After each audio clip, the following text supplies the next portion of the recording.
Oi, meu nome é Miguel e você está no canal Cristo em Cada Passo. O vídeo de hoje será sobre o livro de Jonas. E como obviamente tem o protagonista Jonas, eu devo apresentá-lo. A primeira vez que ele aparece na Bíblia é em 2 Reis 14:25. Jeroboão II conquistou de novo todo o território que havia sido de Israel, desde a subida de Ramate no norte até o Mar Morto no sul. O Senhor, o Deus de Israel, havia prometido isso por meio do seu servo, o profeta Jonas, filho de Amitai, que era de Gat-Hefer. Jonas, como está escrito no versículo, pregava nas épocas que ainda existiam reis de Israel. Então, após algum tempo, Deus pediu para o profeta dele, Jonas, ir até Nínive, mas Jonas recusou. Nínive, para contextualizar, era uma cidade enorme, a maior cidade daquela época, que era do Império Assírio, muito grande também. E eles eram muito maus. Muito. E isso fez o Senhor ficar extremamente irritado, como diz em Jonas 1, do 1 ao 2. Vá depressa à grande cidade de Nínive e pregue contra ela, porque a sua maldade subiu até a minha presença. Mas como todos sabem, obviamente, Jonas fugiu.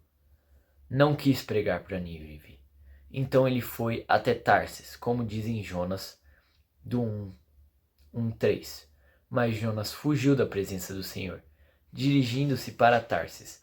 Desceu à cidade de Jope, onde encontrou um navio que se destinava àquele porto. Depois de pagar a passagem, embarcou para Tarsis, para fugir do Senhor. Por causa da sua fuga, Deus mandou a tempestade. A tempestade obedeceu. O clima mudou, diferente de Jonas. Então ele ficou dormindo, ao invés de orar para o Senhor.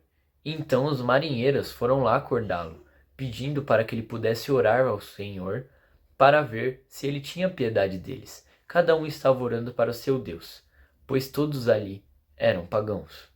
Como é dito em Jonas 1:4, o Senhor, porém, fez soprar um forte vento sobre o mar, e caiu uma tempestade tão violenta que o mar ameaçava arrebentar-se. Então os marinheiros ficaram morrendo de medo e oravam cada um ao seu próprio Deus. Mas Jonas permanecia dormindo. Então, desesperados, os tripulantes do navio acordaram Jonas para ele orar para o seu Deus, para ele ter piedade deles e pare a tempestade. Então os marinheiros combinaram entre si de lançar a sorte para saber quem era o culpado. E caiu sobre Jonas. Então disseram em Jonas 1, do 8 ao 9. Por isso lhe perguntaram: diga-nos, quem é o responsável por essa calamidade? Qual é a sua profissão? De onde vem? Qual a sua terra? A que povo pertence?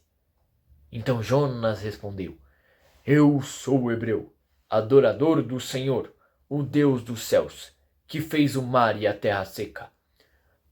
Jonas respondeu isso depois de tudo que ele fez o Senhor passar, depois de ter recusado o que o Senhor, Deus, falou para ele fazer.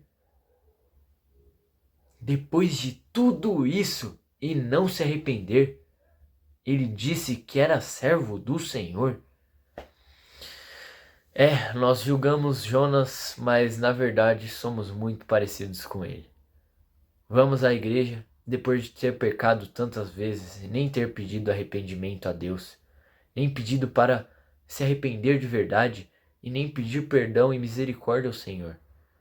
Então também temos que tomar cuidado com essas nossas palavras.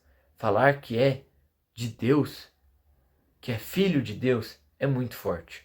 Então devemos sempre estar no caminho com o Senhor e não devemos afirmar que somos filhos de Deus sem realmente sermos filhos de Deus, e sempre tentar se aproximar dele, mesmo nas piores circunstâncias de nossas vidas.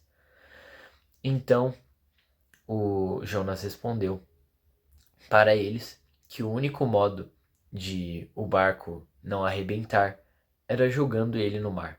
Eles se recusaram, ficaram com medo do Senhor matá-los, por causa de Jonas, que eles diziam ser inocente. Então eles oraram e tentaram jogar as cargas ao mar para tentar a tempestade não virar o barco, mas nada disso adiantou. Então eles foram lá contra a própria vontade e jogaram Jonas ao mar. Então oraram e se arrependeram, oferecendo sacrifício ao Senhor e pedindo perdão por ter jogado Jonas ao mar.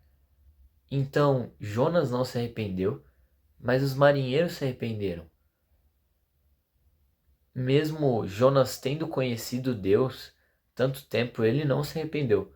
Mas os marinheiros, depois de poucas experiências, já se arrependeram. E Jonas demorou um pouquinho mais. Só depois que ele foi engolido pelo peixe. Depois de Jonas ser cuspido pelo grande peixe, Deus mandou ele voltar para Nínive. E ele foi. Em Jonas 3:4. E começou Jonas a entrar pela cidade caminho de um dia. E pregava. E dizia: ainda 40 dias e Nínive será subvertida. E o que foi que aconteceu? O rei e o povo se revoltaram contra Jonas, perseguiram e mataram ele? Não!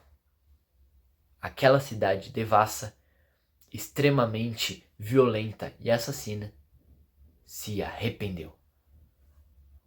Eles foram lá, se vestiram de panos de saco, cobriram seu rosto com cinzas e aceitaram o Senhor. Então Jonas ficou extremamente irritado com isso.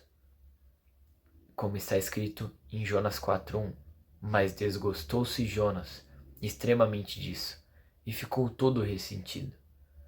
Esses dias ele ficou para fora da cidade, esperando ela ser destruída, e pediu para morrer. Mas Deus não quis. Ele não queria pregar para Nínive, porque ele sabia que eles iam se arrepender. Que Deus era misericordioso e realmente queria que o povo se arrependesse, pois ele ainda os amava. Então, em Jonas 4:10, o Senhor fez uma boboreira para Jonas. E ela serviu como uma sombra para ele. Ele ficou muito feliz. Mas Deus destruiu a boboreira e Jonas pediu para morrer de novo. E em Jonas 4:10, depois o versículo 11 também, e disse o Senhor: tivesses compaixão da boboreira, na qual não trabalhaste, nem fizeste crescer, em que uma noite nasceu, em outra noite pereceu. E não lhe hei de eu ter compaixão da grande cidade de Nínive, em que estão mais de 120.000 homens, que não sabem discernir a sua mão direita e a mão esquerda, e também muitos animais? Agora, como lição de moral, nessa parte final do livro, diz que nós devemos amar o próximo, amar as outras pessoas. Elas podem ser realmente horríveis, como o povo de Nínive realmente era, mas Deus ainda também os ama. Então devemos amá-los.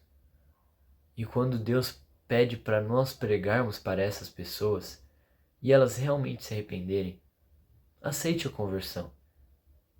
Você não precisa ser amigo dessas pessoas quando ainda não estão convertidas, mas entenda que todos podem ser perdoados. É só eles aceitarem Cristo Jesus. Muito obrigado por ter assistido o vídeo e eu espero que você fique andando passo a passo com Cristo Jesus.